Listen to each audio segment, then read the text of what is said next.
بسم الله الرحمن الرحيم الحمد لله والصلاة والسلام على رسول الله صلى الله عليه وسلم مدحوينها جمهورية الصوماليلاند علماء واوين قيمها iyo qadarinta mudan ee madashan fadhiya tartamayaasha quraanka kariimka ee ka kala yimid gobolada Jamhuuriyadda Soomaaliland ee kala duwan iyo mas'uuliyiinta dawladda kale ee madasha ay la joogtaan dhamaanba waxaan leeyahay السلام عليكم ورحمة الله وبركاته. سلام كدب فرحة وين بيناتها قلبتها إن أنا وصل بوقتان قصر مدحتوية جمهورية الصوماليلاند. هل كاني وقصر جي لوجت لنا يقرن كان مدحوينه ومدو وحفيز كيسو أها وحلقوا قابلة تدك أنت حرمة iyo xishmada mudan dadka inta milgaha iyo maamuus kale ayaa lagu qaabilaa maadaama halkan ay taalo maamuuskii ummadan oo dhami oo madaxweynaha qaranku joogo laguma qaabilo cid aan maamuus lahayn afka qaladna protocol baa la yiraahdaa waxa lagu qaabilaa martida iyo madaxda dawladaha ka socda dawladaha dhigeena martida iyo madaxda ka socota lagu qaabilaa waxaa lagu qaabilaa madaxda hay'adaha caalamiga ah waxaa lagu qaabilaa madaxda kala duwan ee ummadani leedahay haday tahay madax dhaqameed iyo madax siyaasadeed waxaa lagu qaabilaa dadka ahlu quraanka dad fara badan oo dhalinyaro baa jira oo qarankani leeyahay oo da'diinan oo kala ah fursadan ma helaan waayo dadka yimaada waa dad waaweyn oo mas'uuliyad xambaarsan laakiin idinka oo yar oo da'daasa waxa ku timaadaan madashan iyadoo culimadii dalkuna idin hor kacayso waxa weeye qiimaha quraanka iyo muxuu ahaayay qadarkaas ku timaadeen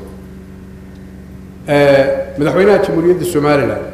waa mas'uulka ugu sarreeya dalka wuxuu mas'uul ka yahay adkaynta iyo sugidda nabadgelyada ummadda wuxuu mas'uul ka yahay dhismaha wadooyinka airboardada dekadaha wuxuu mas'uul ka yahay horumarinta aqoonta cilmiga wuxuu mas'uul ummadda uga yahay oo qorshe u dhigaa sidii qaran u horumarin lahaa ganacsigooda dhaqaalahooda miisaaniyadooda soo kobcin lahaa sidoo kale wuxuu mas'uul ka yahay ilaalinta iyo dhismaha diinta dhiirigelinta daayirta quraanka barata ayuu mas'uul ka yahay madaxweynuhu isagoo oo xilka gudanaya ayuu sameeyay qorshahan inuu tartankan bilaabo inuu idaacad quraanka kariimka u gaara sameeyo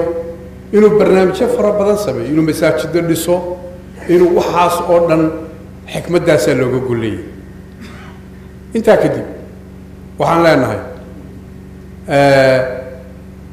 ugu horeyn waxaanu hambalyeeynaa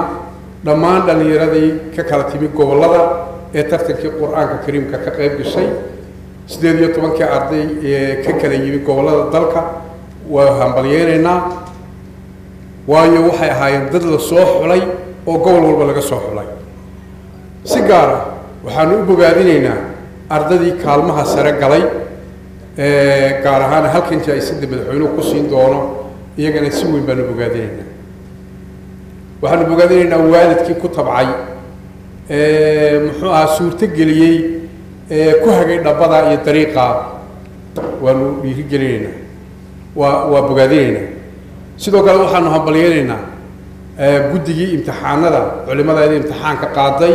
tartanka quraanka kariimka iyo culimadii hawsha isku dibariday farsamo ahaan oo Sheekh Maxamed Aadan uu ugu horeeyo dhamaantoodba waxaanu leenahay ilaahay khayr ha siiyo miisaanka xasanaadkoodana arrimahaas ha ku biiriyo waxaanu leenahay dhalinyarada guuleysatay waxaanu ku dardaaraynaa halka ka sii wadaan gacan ku haynta quraanka iyo barashada diinta cilmigu waa bilow cilmiga lama dhameeyo waxaanu leenahay kuwa kalena maalmaha kamida ba guuleysan doontaan hadii alla ka dhigo waxaan idin rajaynaynaa idinkana guulo kale dhammaantiin waxaan idinku dardaarmaynaa in aad